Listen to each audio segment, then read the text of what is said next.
গত 28 ফেব্রুয়ারি 2026 তারিখ হইতে মধ্যপ্রাচ্যে উদ্ভূত ভূ রাজনৈতিক অস্থিরতা এবং পরিবেত মার্কিন ইসরায়েলি যৌথ হামলার পরিপ্রেক্ষিতে ইরান কর্তৃক স্ট্রেট অফ হরমুজ এর জাহাজ চলাচলের বিধিনিষেধ আরোপ করায় বৈশ্বিক জ্বালানি সরবরাহ ব্যবস্থা বিঘ্নিত হয়েছে।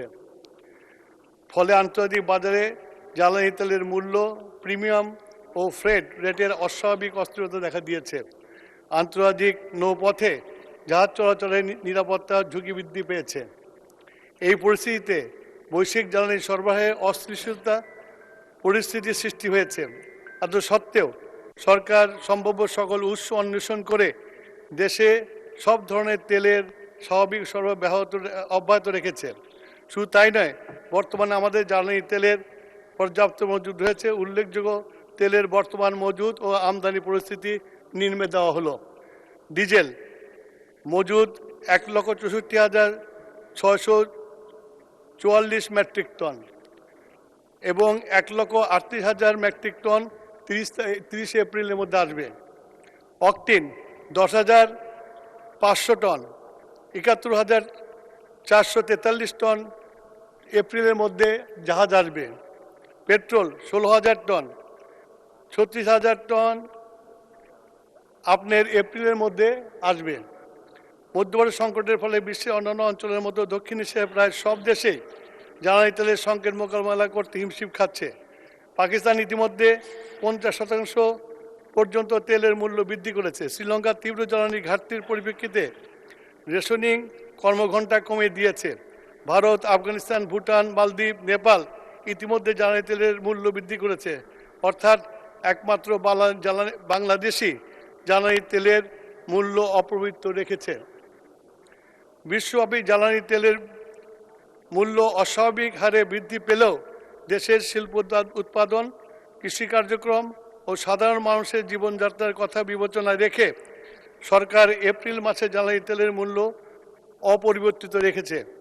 কৃষকদের ডিজেল প্রাপ্তি নিশ্চিত করতে সেচ কার্ডের ন্যায় কৃষি কার্ড প্রদানের বিষয়ে জেলা প্রশাসকদেরকে নির্দেশ প্রদান করা হয়েছে। জ্বালানি তেলের অবৈধ মজুদ, অতিরিক্ত দামে বিক্রি রোধে মোবাইল কোর্ট পরিচালনার জন্য সকল জেলা ম্যাজিস্ট্রেটকে নির্দেশ দেওয়া হয়েছে। জ্বালানি তেল সরবরাহ মনিটরিং করার জন্য জেলা বিপিসি মন্ত্রণালয় পর্যায়ে ভিজিলেন্স টিম ও মনিটরিং টিম গঠন করা হয়েছে। প্রতিদিন সকাল 9:30 থেকে জেলা প্রশাসক সমন্বয়ে জ্বালানি তেলের সার্বিক পরিস্থিতি নিয়ে জুম অ্যাপসের মাধ্যমে সভা করা হচ্ছে।